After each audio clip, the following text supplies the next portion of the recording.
halkan maanta waxaa yimid oo soo booday madaxweynaha hay'adda xiriirisa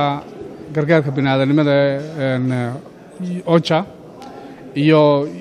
Midowga Yurub oo ah ECHO guud ahaanba madaxweynaha waxay kala hadleen sidii ay gargaarka bini'aadanimada iyo gurmadka abaaraha uga qayb qaadan lahaayeen waxa kale oo ay la kulmeen guddida abaaraha wixii ay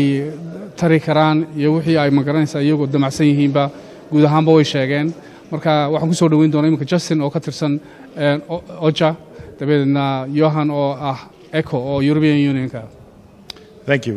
We come here today at the request of the humanitarian coordinator, Peter de Klerk,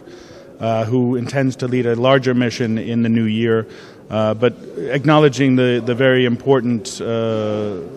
role that we have to play in assisting Somaliland authorities in responding to the very dire situation of the drought here.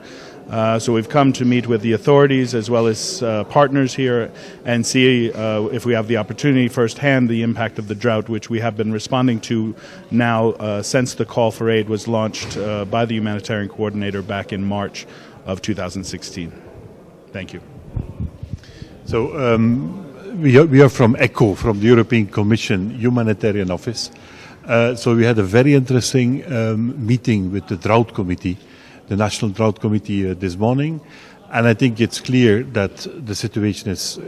serious in Somaliland, and more will have to be done. That we have to step up coordination structures and interaction and exchange of information between the different partners, but that we also should try to think more about the longer-term needs for resilience building, preparedness, and other aspects in the long term, to avoid that we always have to repeat